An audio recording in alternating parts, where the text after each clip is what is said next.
Hi, welcome to Conversations with a Wounded Healer. I'm your host, Sarah Buino, and today you're gonna learn more about me than you probably ever wanted to. I don't know. Maybe not. Maybe this is appropriate. It's not inappropriate. So today I am interviewing my husband, Rich Buino. And I always listen back to the episodes to write the show notes. And when I listened back to this episode, I realized how intimate it is. I feel like it's funny because, I start listening to it and I'm like, this isn't very good. We kind of suck. Like we're just talking and no one's going to be interested in this. And then as we go further along, it gets pretty deep. Truthfully, this is really vulnerable for me to put out. I feel like I really generally don't have a problem being vulnerable and putting things out there, but this is a really intimate look at my marriage and the way that I show up in partnership and the way that my husband shows up. And I get a lot of feedback from friends that people say that they really look up to our marriage. And, we've been together. Let's see, when this podcast comes out, it comes out the day after our 14-year first date anniversary, which Rich told me recently, as I'm recording this right now, we're about to have our 12th wedding anniversary. And he's like, the wedding doesn't really mean anything to me. I think our first date is what's most important. So I specifically wanted this to come out right around our 14-year first date anniversary. We went to a restaurant called Jury's in Chicago, which no longer exists. And it's funny, I had a band gig that night. So we met at like 5:00 and we always joke that he was talking about his car. And at the time he drove a Mercedes. It was a super old Mercedes. So it wasn't like, he's this like baller running around. But I joked about, needing to have a fancy car to like compensate, not for a small penis, but to compensate for something. And he really thought that I didn't like him. And we ended up taking a walk after dinner and having our first kiss right behind the library, Sulzer Library, for any of you who are local to Chicago. And at that time, he was like, oh, wait, she does like me. She kissed me. So that's kind of the origin story for me and Rich. And I interviewed him because he just got his master's in social work and started working in the field. And, I've met a lot of career changers. And I think it's so brave for people to be doing something for a significant period of time and then recognize I need to make a shift. And I'm constantly beaming with pride for my husband and how brave it was for him to make this shift. I also know Rich has a lot of fans out there, and I kind of figured because I talk about him so much, it would be great for you guys to hear directly from the horse's mouth. So let me please introduce you to Rich Buino. He's a career-changing professional, having received his master's in social work in May 2019. He currently uses his clinical skills in clinical case management for older adult populations.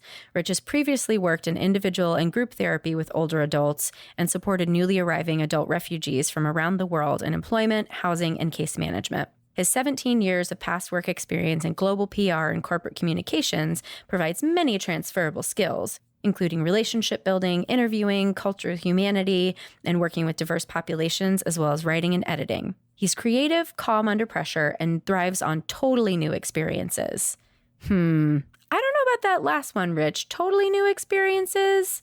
He loves to travel, but this guy also likes a routine, so I might have to edit that one. Anyway, please enjoy this really intimate, really, I think, very sweet and lovely interview with my husband, Rich Buino.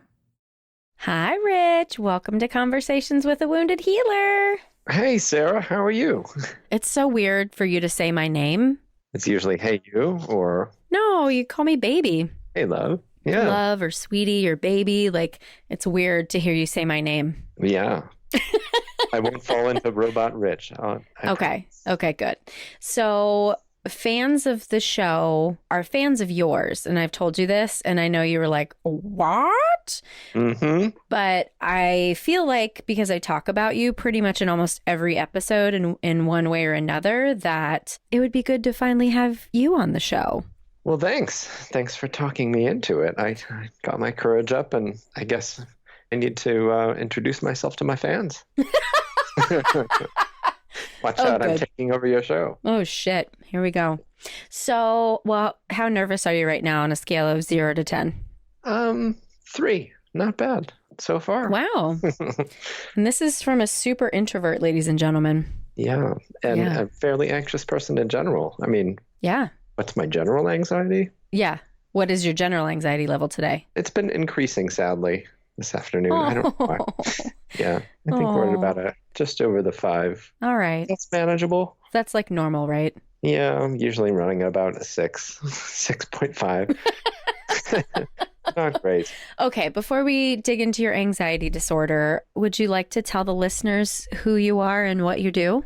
Yeah, well, and it still feels weird to say it, but I'm a social worker now. Yay! So as of early May, so I just finished grad school in early May. So I graduated, got my diploma, and that made it feel real. So got my master's in social work and changed careers after almost 17 years working in a big corporate job, and it feels really, really good. So no, I work with older adults. I'm working at a social service agency here in Chicago, and it's called CJE Senior Life, and they're a wonderful organization. They've been around since the 70s, and they do all sorts of different things. And I was doing my internship there during the last calendar year of school and was able to land a job there. So I'm helping connect seniors to services and helping their adult children and family members navigate aging, and it's definitely challenging, and I'm learning a ton every day, and it feels really rewarding too.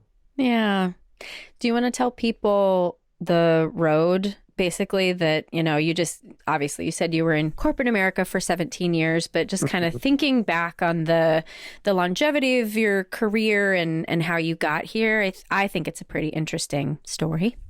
Yeah, well, I didn't just wake up one morning and suddenly realized I need to be a social worker, but I think it was quite a few years there was a seed somewhere in my head that was planted, and part of it was really seeing your career. And it's always a pleasure for me to say when I talk to people and meet them, like, I am following in your footsteps. So Aww. I've gotten to, what inspired me was to see how much you've grown over the years and hear about the stories of people you've helped. And then, of course, meeting a lot of wonderful colleagues and friends of yours who are social work or in therapy, well, probably, but also in therapeutic professions. And the other thing that always struck me was that off and on when I meet and talk with people, they always would say, like, you'd be a great therapist, or you'd be a great teacher. Those were the two ones I always got. And I think the combination of just kind of feeling like I was good at my previous job, I did communications and PR, so a lot of writing, and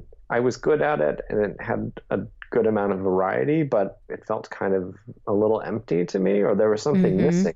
I think as things got more and more complicated at my previous career, there was something that slowly started getting to me where I realized, well, maybe I don't just need another PR job. Maybe I don't just need a new company. Maybe I need to make a big change. And I gradually worked up the courage, I think, thanks to your support and encouragement and trying to pay attention and listen to myself, that, okay, why not make a big move? It's funny, like, because when I'm interviewing other people, I'm really listening to their story and really just trying to figure out how do I relate and da-da-da-da-da. But it's like, I know your story so intimately. I'm watching myself right now, think about, well, tell him this, Rich, well, tell him that. And it's just kind of funny because, you say that you really like to tell people that you're following in my footsteps. And at the same time, what you're going through right now in your own like personal development has really kind of shifted our relationship dynamic in the way that I'm trying to take up less space in our relationship to give you more space to step in. So I don't know if you want to talk about that at all. It really doesn't have anything to do with you as a social worker, but more like you as a person and our relationship in general. Yeah, I mean, I think it's an effect of the process for me of continuing to do my own work, whether it's in one-on-one therapy or if it's I've been in a men's group through an organization called Victories that It's a peer-led, basically, support or personal growth group for, I think, more than 5 years. And I think it's a combination of that. And it's also me finding my feet and getting more comfortable in my own role and feeling like, yeah, I'm doing this. This is great. And certainly plenty of times in any given day or week, I don't feel that way. But I think it really does relate to it's either stepping up or really, really getting into the space fully, sort of fully owning and fully filling up the space that I know that I am on the inside and adjusting to that versus I think what I'd always historically done was kind of be, well, just a little bit like, what's the word? I'm at a loss for words. Kind of a little bit. Look at me not telling you what you think. Yeah. Noted. Thank you. So now this is like literally recorded proof that next time you're like, you're always telling me what to do and what to think, I can be like, well, there was 1 hour for one day in our relationship that I didn't, and it's been recorded. Yes, exactly. Yeah. Yeah, I think what I'm getting at is that I'm feeling fully comfortable in myself, if that makes any sense, versus there was something that was always off before, or mostly because of the career work. Like, oh, well, I'm squeezing myself into a role or into a life. And now I'm still just adjusting, like, how does this feel? And noticing, how does this feel? And how does it make me feel? So, but it's generally good. A little scary, a little uncomfortable. I think it's pushed my buttons on anxiety sometimes, but yeah. A little bit. Little bit, just sometimes. Like there was a day earlier this week you came home and you're like, I picked the wrong career. What am I doing? It's all terrible. I hate it. But then most of the time you're like, I'm so excited to go to work tomorrow. Yeah. And I mean, I do feel like even when I do say those sorts of things, I do feel like maybe it doesn't come out that way, but I know when I hear myself saying that, or I notice that thought coming out and the words crossing my lips, I do realize, like, oh, come on. Like, I think part of it is calm just down. Practicing. It's practicing actually expressing these thoughts and feelings, where a lot of the stuff in the past I would just hit ignore. Yeah. And that's not really helpful. Yeah. Do you want to talk a little bit about how you feel like that developed for you? The reason that you've had that ignore your feelings kind of thing? Well, I mean, I've got some good guesses about where it came from, but I think maybe more important has been not even figuring out, but learning how to pay attention and tune in, I guess. And in some way, I think meditation has helped a lot with that, aside from talk therapy and, doing more traditional type CBT stuff or internal family systems. And yeah, what? So I think the meditation actually has helped me bring awareness to what am I feeling right now? What am I thinking right now? And I know I have a ways to go, especially in what sensations am I feeling when I'm anxious or when I'm scared? And how is this showing up in my body? What does it make me want to do? And it's been a very long process of unlearning or ignore. I think I grew up in a household where I was scared off from expressing emotions. And part of it was my parents fought verbally a whole lot. And my dad really took out his anger on the family and his stressors from his work and his life. And I realized I never wanted to be like that. I never wanted to have a marriage full of conflict or a family that is always fighting or arguing with each other. And I think my childhood solution was like, okay, well, I'm going to avoid conflict at all costs and going to either try to hide physically or like stay out of it. Or if that doesn't work, mediate and try to be the peacemaker. And in the meantime, that, the best way to kind of mediate and play into that role is to, at least the way that I found as a kid was like, well, set my emotions aside and try to help these people work it out. And it worked pretty well for a while until it didn't. Or there were definitely a lot of trade-offs, sacrifices that I wasn't aware of at the time. Right.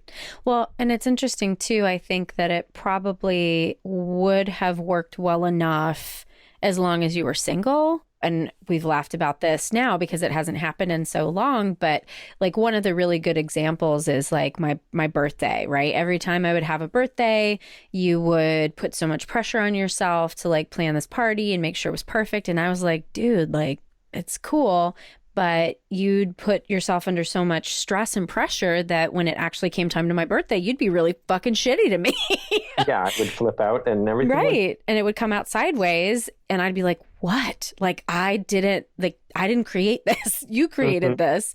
Had you not been in a relationship, you wouldn't have been forced, quote unquote, forced to throw a party for someone and put yourself under all this stress and pressure, you know? Yeah, if I just had casual relationships or just friendships. And I think that's the kind of stuff that comes up when one has an intimate relationship or a family or both. And yeah, for sure. Yeah. I mean, I think a lot about how you have changed me because, and I've said this on the show probably a trillion times before, like you were really the first person to unconditionally love me because that's what was said in my household, but that's not actually how things went. But because of you, I was able to develop this ground that I could then grow from. And it's interesting, like, it's just really different the way that I think you were the ground that helped me grow. And I think that I am for you, I help you expand. Yeah, thinking of directions. Like you're somebody who's helping boost me up. Yeah. And lift me up too. Good. I'm glad you feel it. Yeah. It's a similar direction, expanding. Yeah. But just different. I don't know. It's all swirling around in my head right now. I'm curious though. I don't remember when we first started dating. Had you been to therapy before? A little bit. Well, I know I had started seeing a therapist probably around the year my dad got sick. So that was probably, well, about when we met. Although I know I'd been to somebody a little bit off and on for some anxiety or depression, like in adolescence. And I don't think there was anything really in young adulthood prior to shortly before we met. So. And I'm trying to remember the timeline because I didn't go back to school until after we were married, but I must have made the decision while we were dating. Do you remember that process? Yeah. I mean, the time, again, see how old we're getting. It's getting a little fuzzy, details, but. Is this what happens? Is this aging? Is this real life? Yeah. Or you just start fudging and saying like, I remember like it was yesterday. Exactly. I just don't know when it was. I do remember when we met and you were working at Northwestern and you were, I think you were pretty clear to me from the beginning, like, it's a job and it's, I do some stuff. Some of the people are fun who I work with, but it's not a career or anything. It's not really fulfilling. And where exactly did the social work idea come from? I don't quite remember, but I remember that exactly, but I just didn't remember how much I was talking about it. I remember you being pretty clear to me as an outsider and maybe somebody new in the relationship. It felt like not that you did just wake up one morning, but my impression is you pretty quickly got this idea of like, you know what? I want to be a therapist and I want to change careers. And I said like, well, that makes sense. Like you don't really like the job you're in. And you even told me when we met, I think you realized at some point along the line, while you were in undergrad working towards your degree, that you didn't really want to do what the degree was about. So, okay, that's obvious. So I thought, well, yeah, definitely change careers, go to grad school. Grad school. And we could. So thought, good move. This is exciting. Good move. And it was. And it was. And it was so. Well, let's shift to the healer question. How do you feel about that word in terms of you? Well, I mean, as somebody who's pretty new in this career, I just try to pay attention to like any little things where I feel like I'm able to help ease somebody's journey and maybe help relieve some of their suffering and bring them some comfort. So I definitely got a lot out of that, especially in my second field placement, which was just prior to where I'm working now at CJE, where I could actually see, and people would come up to me and tell me like, oh, well, this is helpful, and helping people celebrate a little bit, making some changes or figuring out some problems. So I think one of the things I've learned through practice. And I know some of my really good professors confirmed it too in practice, that, it's really being present and holding the space for the client or the person you're working with. And I'd like to think I try to do that for friends too, and to be a source of hope. So, I mean, even when people are pretty despondent, which happens to all of us, not to say, oh, here's what you need to do, but just like, I'm here for you. And maybe you're not ready, or maybe you can't see it right now, or you can't see it yet, but I'm here, I'm rooting for you. And maybe even more than that, I'm with you. I'm here with you. So are you a healer? I guess so. Yeah. It feels tough for me to take on that, because that sounds like such responsibility, and it almost it conjures up to me like magical superpowers, and I certainly don't have those. So yes, you do. You really? have the superpower of unconditional love. Well, thanks. Well. But just you talking about like, oh, I'm so early in this career, but I don't think that it's one's career that makes them a healer. I think it's just who they are. And I think everybody that goes into any sort of therapy profession, I would hope that they already kind of naturally have these aptitudes that lead them into that career. But you, for certain, I mean, I'm pretty sure that anytime you took any sort of like career aptitude test, it said, oh, be a teacher or a therapist, and more or less. Yeah. And as you said, like, you've been the one to hold space for friends. So why couldn't you have even been a healer before you became a social worker? Well, okay, I'll buy that. I have to convince you of it. I don't know. It feels like stepping on some kind of pedestal to say like, I am a healer. Look at me. So put it that way, it sounds like, okay, well, yeah, a lot of healing is being there with someone, being there for someone. And I don't know who said like, the most important part is just showing up. So I'm pretty sure Freud said that. Really? No, I totally made that up. I don't know. It's your mother. Well, yes, it's your mother just showing up. Well, how about wounded healer? How do you feel about that? Oh, definitely wounded. That I can own. Yeah. When I first heard about that term, thanks to you, and you're welcome. I haven't done a lot of reading on it. The little that I have read and hearing your explanations, that totally makes sense. I think we're all wounded for one reason or another, and for good or for bad, that's part of life. And I think it's sort of what we do with that experience gives us powers or strengths and insight and tools even. So for some reason, I have no problem taking on that mantle. Yeah. Usually people who want to push away healer have no problem embracing wounded healer. And then like vice versa. Sometimes like people have an issue with the term wounded and this idea of like, what I've come to is we can be informed by our wounds as a wounded healer, or we can be acting out of them. Right. And I guess we're acting out of them when we're triggered and when we might be having like countertransference issues, blah, blah, blah, blah, blah. Or just like in general, I think there are some things in life that we haven't necessarily dealt with yet and we can't see completely. I don't know. I guess when I think about my own growth and think about at any given time, given the information I had, I really was doing the best I could at the time. And even now that I would make different decisions in like a million different places.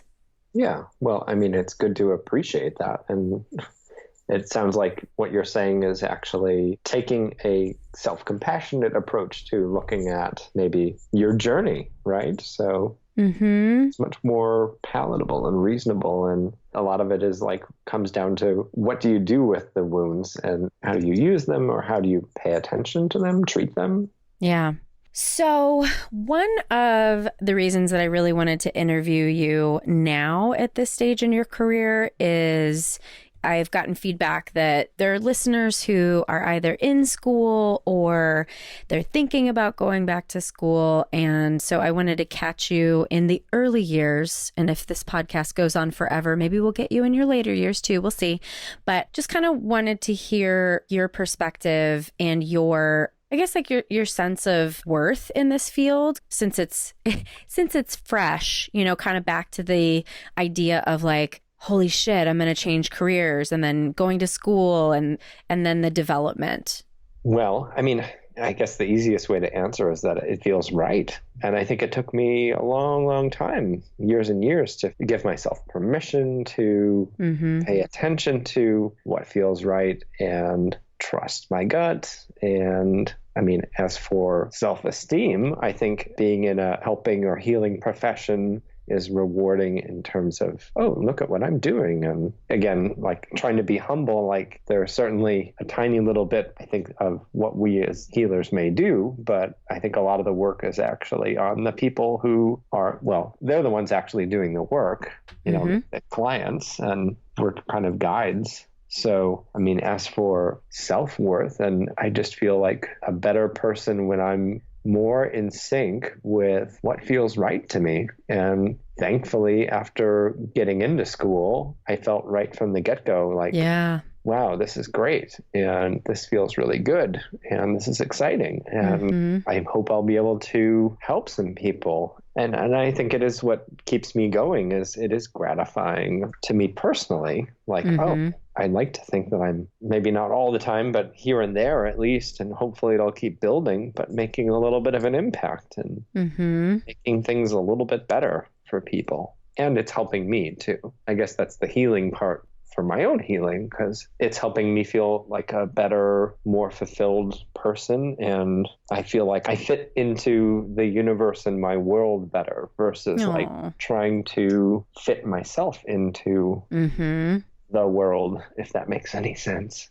No, I think it totally does. I mean, it's the difference between like fitting yourself into this little box versus putting the box in your pocket and like taking it along with you. And I mean, we talk a lot on the show about the idea of so many people just kind of run on this treadmill, you know, because that's what we're told we're supposed to do. We're supposed to get good grades in school and then graduate and go to college and get married and get a job and then have kids and, you know, do all this shit. And it takes courage to recognize when that doesn't fit and when that's not working. And I feel like a lot of people give you really positive feedback about like, wow, that was really brave of you. Do you feel like it was brave to switch careers? No, it doesn't feel that brave. Although at the same time, maybe that's me going back to like not being able to own, hey, that's a big deal. But at the same time, I can hold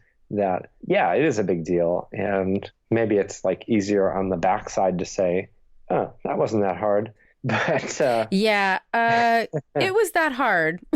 I mean, I think the hard part was being somewhat miserable or feeling really conflicted for years and years. Yeah, that was the hard part. Yeah. And then suddenly it felt like, oh, a big weight was lifted and, oh, this feels really good. It was the pain and the lead up to making the change. So I think that's true for everything, right? Like when we're not in alignment with our purpose, our higher self, whatever it is, that's where the struggle is. And that's like, I was listening to a podcast yesterday where they were talking about healing, and there are two types of suffering. There's suffering that is just like, you know, what happens in the world. Like we both have lost parents and, you know, that's suffering. And then the suffering on top of the suffering is how we choose to deal with it. And so it's like when we're fighting our true calling, that's what it is. It's a fight, right? It's this misalignment, and it's almost like swimming upstream. And now that I think about it, like watching you in that career, like there were times where you had a position that was really fulfilling and aligned with like what you were very good at and where you would feel really good about yourself. But most of the time it felt like you were trying so hard to swim upstream to be the type of corporate person that they were asking you to be. And that's when, so you mentioned at the beginning, Robot Rich. So would you like to share with the listeners who Robot Rich is? Well, I think before that, to build on what you said, I think a lot of it was not only just trying to swim upstream, but I was trying to fit myself into the narrative of somebody else's story. Oh, sweetie, that makes me want to cry. Well, cry away. Aww. And I think it took a long time to figure that out. Like, and I'm still definitely figuring out, maybe our whole lives, we figure out what is my narrative, what is my story? And Whose story was that, do you think? well, I think there were probably lots of different contributors. I think that was the other point I was going to respond to that you said, where a lot of this is societal expectation. And like a lot of people do X, Y, Z, this typical, whatever the expectation is it's the conformity. And I'm really non-conforming. I'm pretty conforming, but you are. Yeah, it's funny. Yeah, just for listeners, you'll see the picture of Rich on the album art, but usually my clients and people who don't know Rich yet assume that he's like, he looks like me, that he's got crazy hair and piercings and tattoos, but no, he looks like a banker. Yeah. So yes, he's very conforming. It's a deep cover. That's all. Yeah. Yeah. Maybe somewhere underneath. I haven't scratched that level yet, but I'll get you a fucking tattoo before you die, motherfucker. Maybe. We'll see. It just involves needles. That's scary. Yeah, I know. Anyway, Robot Rich, or wherever you were going. So I think it is a lifelong process of figuring out, gee, what is my story? What is my narrative? And I mean, I like to hope that most people can figure out. Maybe a lot don't, or they don't feel like they ever get that sense of enough control of, well, I can really shape my own story or be in tune, as you said, be aligned. So here's a really personal question. Do you think your dad found his own narrative?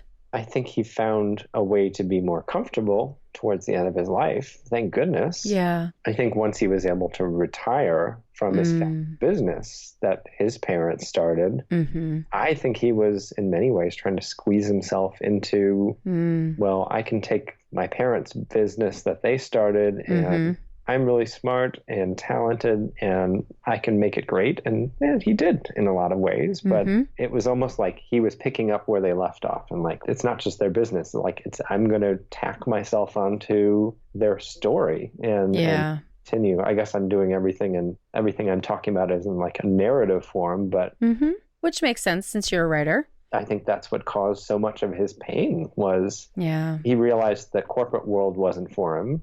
So interesting parallel to me. I think he left the corporate world in his late 30s. And oh, really? But he went to the family business. And I think it was good in some ways, but in other ways, it caused all sorts of pain. Yeah. And I think fortunately, once he, in his final years, even though he was sick and dying, I think he finally got some comfort in being able to finally allow himself some time to enjoy life and maybe take some time to have some meaningful relationships. It's unfortunate that somebody has to wait until they're in their 60s. I don't recommend it. I'm trying to avoid myself. Right. What do you think your dad would think of you becoming a therapist? I think he would be proud. You know, on the face of things, sometimes he was pretty judgmental and negative. Just to tell the audience, he asked me once if my cats had fleas. He thought I gave him fleas. Anyway, go on. Gave the family house. Yeah. Not just a girlfriend, but a carrier. Right. I was a carrier of parasites. Yeah. Anyway, God bless Gene. Yes. I mean, in some ways, he had a very negative, skeptical, judgmental worldview, and that was really tough. But I think when it came to, he really wanted the best for his kids. Yeah. And education was an extremely value for him. And in other ways, too, I think also we always used him as a sounding board, whether he had his own successes or even if he had a lot of things that he hadn't been able to figure out in his own life. He was always enthusiastic and encouraging about us to find out what will make us happy in the long run. I think it went for not just work stuff or career stuff, but I think he talked about that with relationships too. Did you talk to him before you decided to propose to me? Yeah.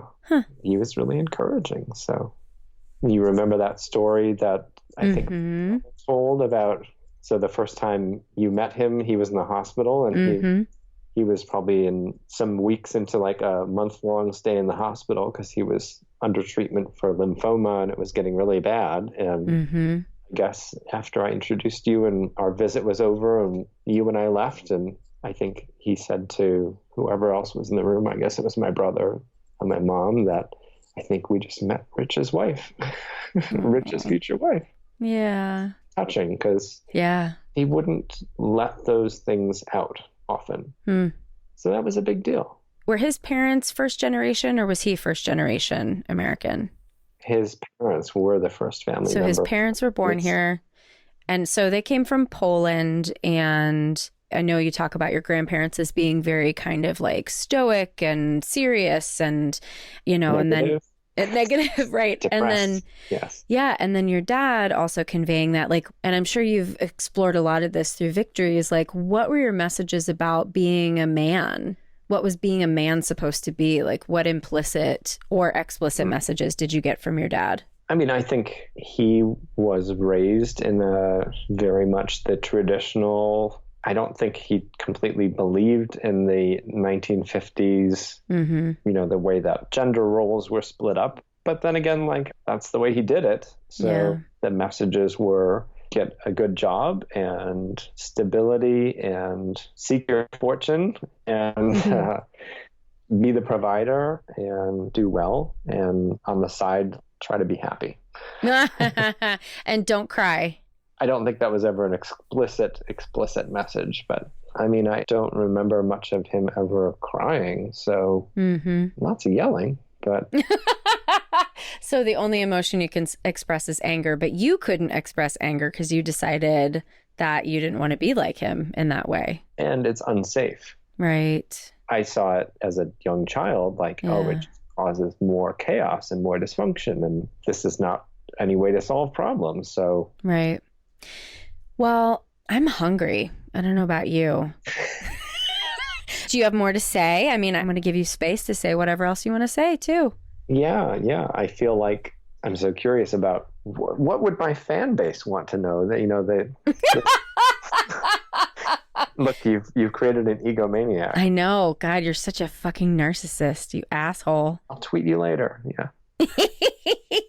What would your fans want to know? Oh man, I should have asked this question before we did your interview. I mean, if I come up frequently, I mean, hopefully as a positive example, but it's okay. Well, you should fucking listen to your wife's podcast and then you would know. I do. Yes. I do listen when I can. Right. I'm not in the car enough. But I know. He bikes to work, you guys. That's pretty badass. I'm not brave enough to put headphones in my ear. No, you shouldn't. You should be safe. I mean, I think the other thing I'm curious about is if I'm coming up as an example, and I'm guessing a lot of it is like, teaching moments, you know? Things where, whether it's in our relationship, because relationships, we have to navigate them and they're always ever changing. They're living things. So I wonder if it's about relationships or professional life or friendships or something else. I wonder, where have I been helpful? It's funny, you know, so we're coming up on being together for 14 years and I'm going to cry. I don't remember. It's really hard to remember who I was before I met you because I'm so much more me and I'm so much of a better, healthier person, you know, so like just coming from the overall, I don't know. It's hard to like narrow down these little things because it's just this like overwhelming unconditional love that you've provided that's given me the space to grow, like, you know. And I guess on a minutia type basis, it's this idea of being in relationship with someone and who you are gets tested because you can't just be living in your own bubble. And I think I usually bring you up when I'm talking about, you know, changing careers or examples of people struggling. No. Yeah, sometimes, yeah. Or I'll talk about like a little tiff we had and how we worked it out because I think we do a kick-ass job of communicating. And so I think our relationship is a pretty good example from that regard. But I was thinking this in the movie last night. So we watched Rocket Man last night, and it's the Elton John story. And it was the moment when he was writing our song. And I leaned over to you and I said, how wonderful life is because you're in my world, right? And it's so true. Like, I don't know who or where I would be without you.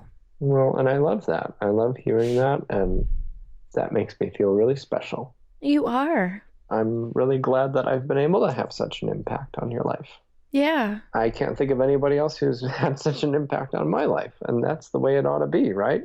Right.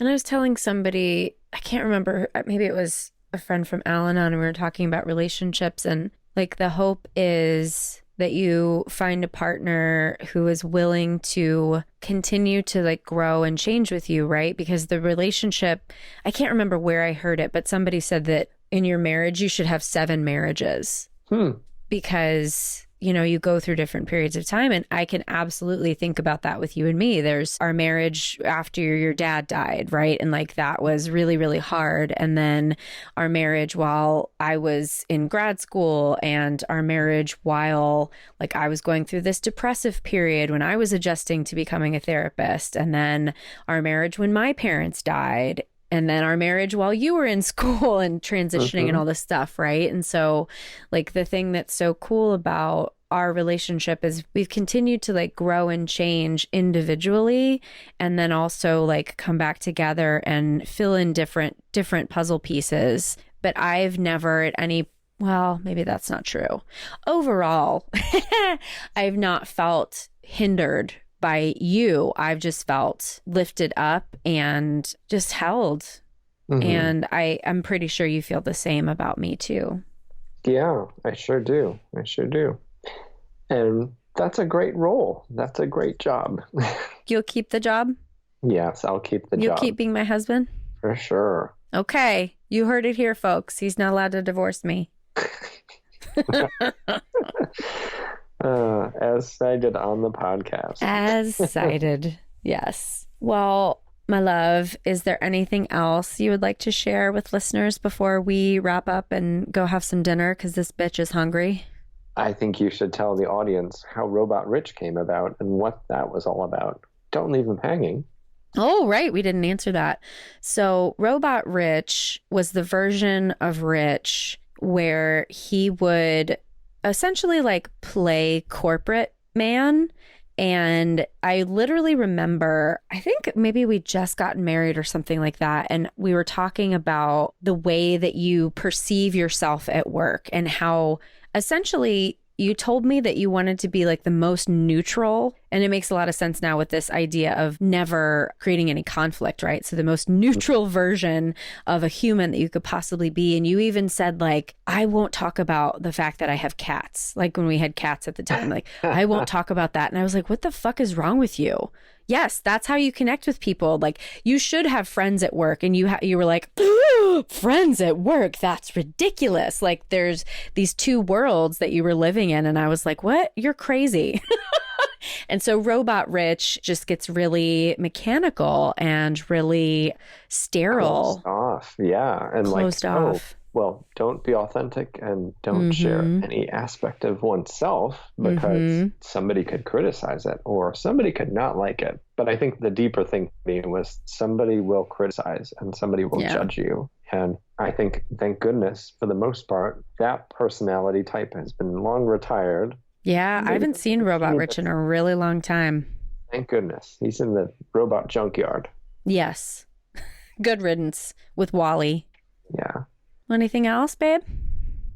No, it's been wonderful to speak to you on the podcast. It's been a fantastic opportunity. It's been really fun. Are you going to listen to this? Can you listen to your own voice? I'm sure I can get used to it. Can you? You can make it?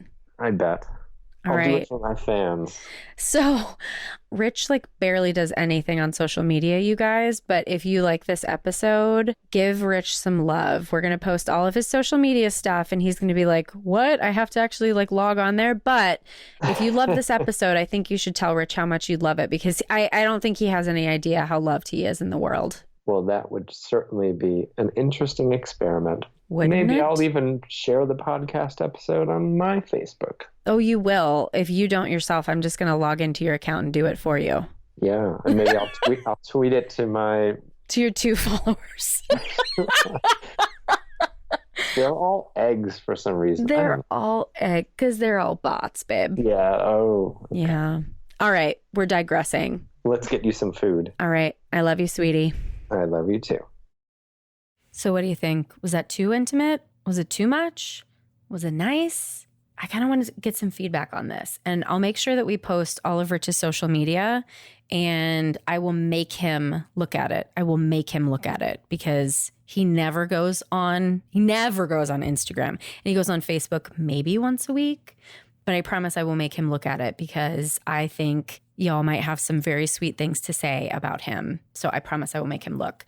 Also, just wanted to mention that if you're enjoying the show, please share it with someone who you think might like to hear it. I think especially this episode with a new social worker is interesting and hopefully educational for someone out there. So thanks to Rich for being my guest, my little guinea pig. He's my guinea pig of life. And thanks as always to Andrea Klunder and the Creative Imposter Studios for editing, to Liam O'Donnell for the album art, and to Ben Mueller for our theme music. Thanks so much. Until next time, bye-bye.